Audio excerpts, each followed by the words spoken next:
வணக்கம். நாம் மகரிஷிகளின் சரிதத்தை பார்த்து கொண்டு இருக்கிறோம். அந்த வகையில் அங்கீரஸ் மகரிஷியின் சரிதத்தை இப்பொழுது பார்த்து கொண்டிருக்கிறோம். யாகம் செய்து அங்கீரசுகள் ஸ்வர்கலோகம் சென்றனர். யாகம் செய்யும் போது தீட்சை செய்து கொள்ள வேண்டும், பட்டினி கிடக்க வேண்டும், தனது பொருளை ஏராளமாக வாரி வழங்க வேண்டும், மற்றவர்களுக்கு ஏராளமாக வழங்க வேண்டும். தீட்சை என்பது தலைமயிரை வளர்ப்பதுதான் என்று நினைக்க வேண்டாம். பல கட்டுப்பாடுகளுக்கு அடங்கி நடந்து கொள்ளும் நியமங்களையே தீட்சை என்று கூறுவார்கள். நம்மை சிலெடுத்தால் நகத்தால் சொரியக்கூடாது, மான் கும்பினால் தான் சொரிந்து கொள்ள வேண்டும், உடம்பெல்லாம் வெண்ணெய் தடவி கொள்ள வேண்டும், இப்படி பல நியமங்கள் உள்ளன. இவற்றை ஒன்று கூட்டி தீட்சை என்னும் சொல்லால் வழங்குகிறோம். இந்த நியமங்களை ஏற்று இவற்றின்படியே தவறாமல் நடந்து கொள்பவர்கள் தீட்சிதர் என்று கூறுகிறோம். அங்கீரசுகளும் இவ்வாறே தீட்சை செய்து கொண்டு தபஸையும் மேற்கொண்டனர். பட்டினி கெடுத்தல், செல்வத்தை வழங்குதல் முதலிய தபஸையும் அவர்கள் அனுஷ்டித்தனர். யாகம் முடிந்ததும் ஸ்வர்கலோகத்துக்கு அவர்கள் சென்று விட்டனர். யாகத்துக்காக மேற்கொண்ட தீட்சையும் தபஸும் இனி அவர்களுக்கு அவசியமே இல்லை. யாகம்தான் பூர்த்தியாகிவிட்டதே, அதற்கு மேல் அதன் பயனும் கைகூடி விட்டதே. அதனால் தீட்சையையும் தபஸையும் அவர்கள் இங்கேயே விட்டுவிட்டு சென்றனர்.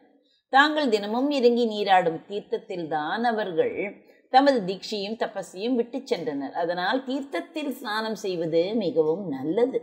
இப்படி செய்பவன் தீட்சையையும் தபஸையும் நேராகவே பெறுவான். தன்னை போன்றவர்களின் நடுவில் மிகவும் புனிதனாக கருதப்படுவான். இன்றும் கிராமங்களில் சுவாமி துறை என்பது போன்ற பெயர்களை இட்டு ஒவ்வொரு துறையை வழங்குவதும், அந்த துறையில் ஏற்கனவே நீராடியுள்ள மகனியர்களின் ஸ்ரீபாத தீர்த்தம் தனக்கு கிட்டியதாக எண்ணி அவற்றில் ஸ்நானம் செய்வதும் நம் நாட்டில் வழக்கில் உள்ளது. இந்த அங்கீரசுக்களின் உதாரணத்தையே இது பிரதிபலிக்கிறது. அங்கீரசுகளின் பெயராலேயே வழங்கும் யாகம் இது. அதாவது அங்கீரசாம் விராத்திரம், அத்ரி சதுராத்திரம், ஜமதக்னி சதுராத்திரம் என்று இப்படி ஒவ்வொரு மகரிஷியின் பெயரால் சில யாகங்கள் வழங்குகின்றன. அதுபோலத்தான் இதுவும். சகல யாகங்களையும் அனவரதம் அனுஷ்டித்து உலக சேமத்துக்கு அடிகோலினவர்களான அங்கீரசுக்களின் பெயர் இது ஒன்று தவிர மற்ற எல்லா யாகங்களுக்கும் சமானமாக பொருந்தக்கூடியதே. அங்கீரசாம் தர்ஷபூர்ண மாசம், அங்கீரசாம் ஜோதிஷ்டோமம் என்று இப்படி எல்லாம் வழங்குவதில் குற்றம் ஒன்றுமில்லை. ஆயினும் இந்த விராத்திர யாகத்தில் ஒரு நிகழ்ச்சி ஏற்பட்டது. அது காரணமாக இந்த பெயரால் இது வழங்குகிறது. அது என்ன விராத்திர யாகம்? விராத்திரம், வியகம் என்று யாகங்களுக்கு பெயர் உண்டு. இவற்றிலுள்ள ராத்திரி என்னும் பதம் இரவை மட்டும் குறிப்பது அன்று, அகோராத்திரத்தையே, அதாவது ஒரு முழு நாளையே குறிப்பதாக இருக்கிறது. அவ்வாறே அகஸ் என்னும் சொல் பகலை மட்டும் குறிப்பது ஆகாது, முழு நாளையே உணர்த்தும். 2 நாட்களில் பண்ணி முடிக்க வேண்டிய யாகம் விராத்திரம் எனப்படும். இந்த அங்கீரசாம் விராத்திரத்தில் முதல் நாளில் சாமகானத்தின் முடிவில் ஹவிஷ்மான் என்னும் பதம் இருக்க வேண்டும். 2ஆம் நாள் சாமகானத்தின் முடிவில் ஹவிஷ்கிருத் என்னும் பதம் இருக்க வேண்டும். இந்த ஹவிஷ்மான் ஹவிஷ்கிருத் என்னும் சொற்கள் இரண்டும் அங்கீரசுக்களுடைய கணத்தை சார்ந்த இருவரின் பெயர்களாக இருக்கிறது. அவ்விருவர்தாம் இந்த விராத்திர யாகத்தை கண்டுபிடித்தவர்கள். அதை நினைவுறுத்தவே அவர்களுடைய பெயர்களை இந்த யாகத்தின் முடிவில் பாடுகிறோம். தைத்திரிய சம்ஹிதை 7ஆம் காண்டம் முதல் பிரஷ்னம் 4வது அனுவாகத்தில் இந்த விஷயம் சொல்லப்பட்டிருக்கிறது. அங்கீரசுக்கள், அதாவது அங்கீரஸ் மகரிஷின் வம்சத்தவர்கள், குல முதல்வருடைய பெயராலேயே வழங்கப்படுகிறவர்கள், சத்ரயாகம் பண்ணினார்கள். அதன் பயனாக அவர்கள் ஸ்வர்கலோகம் அடைந்தனர். அந்த கூட்டத்தில் இருவர் ஸ்வர்கலோகம் அடையாமல் இங்கேயே தங்கிவிட்டனர். அவ்விருவருக்கும் முறையே ஹவிஷ்மான், ஹவிஷ்கிருத் என்று பெயர். நாமும் மற்றவர்களைப் போலவே ஸ்வர்கலோகத்துக்கு போக வேண்டும் என்று அந்த இருவரும் விரும்பினார்கள். அவர்கள் இந்த விராத்திர யாகத்தை கண்டுபிடித்தனர். அதை அனுஷ்டிக்கும் முறையை நன்கு அறிந்து கொண்டு அப்படியே அனுஷ்டித்தனர். அது காரணமாக அவ்விருவரும் ஸ்வர்கலோகம் அடைந்தனர். இந்த விஷயத்தை அறிந்து கொண்டு இந்த விராத்திரத்தை அனுஷ்டிப்பவருக்கும் ஸ்வர்கலோகம் சென்று சேரும் வாய்ப்பு கிட்டும். முதல் நாள் சாமகானத்தின் முடிவில் ஹவிஷ்மான் என்னும் பதமும், இரண்டாம் நாள் சாமகானத்தின் முடிவில் ஹவிஷ்கிருத் என்னும் பதமும் இருக்க வேண்டும். அப்போதுதான் யாகம் நிலைத்திருக்கும். இதுதான் அங்குள்ள வேத வாக்கியங்களின் கருத்து. இந்த விராத்திரை யாகத்தை அனுஷ்டிப்பவர்கள் அனைவரும் அன்றும் இன்றும் என்றும் அங்கிரசாம் விராத்திரேன யக்ஷே என்று சங்கல்பித்துக் கொண்டுதான் இதை செய்ய வேண்டும்.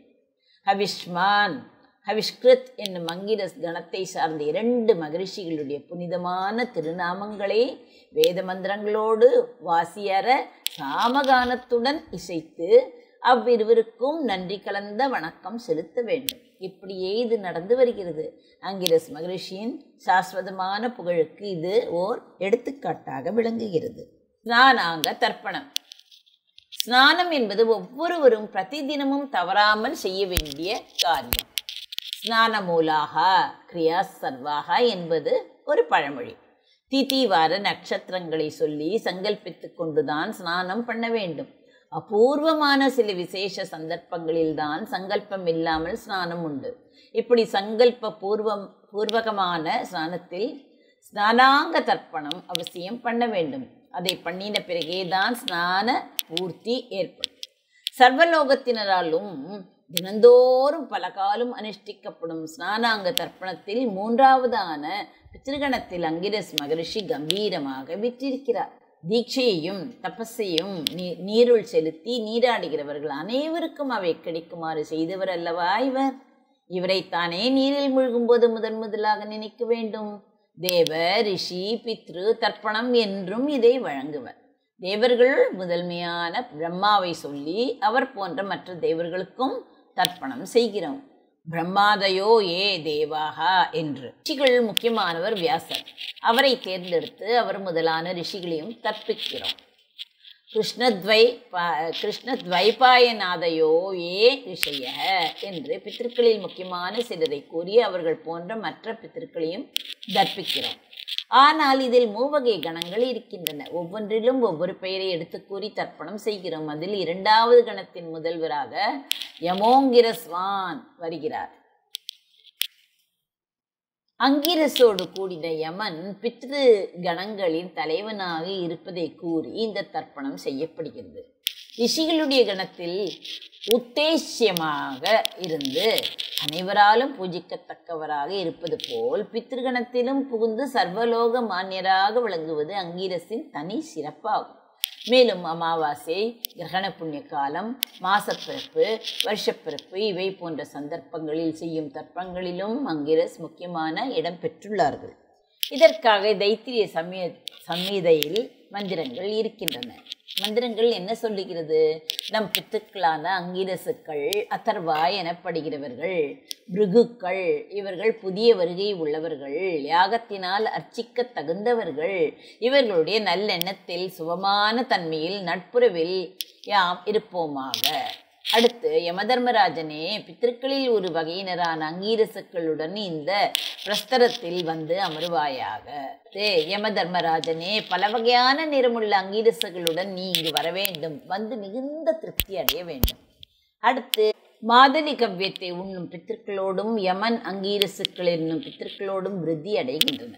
இப்படி மற்றும் ஏராளமான வேத மந்திரங்கள் உள்ளன. அங்கீரசுக்கள் பித்திருகணங்களில் சேர்ந்து உலகம் அனைத்தும் பூஜிக்கத்தக்கவர்களாக இருக்கும் இருப்பை இந்த மந்திரங்கள் எடுத்து காட்டுகின்றன.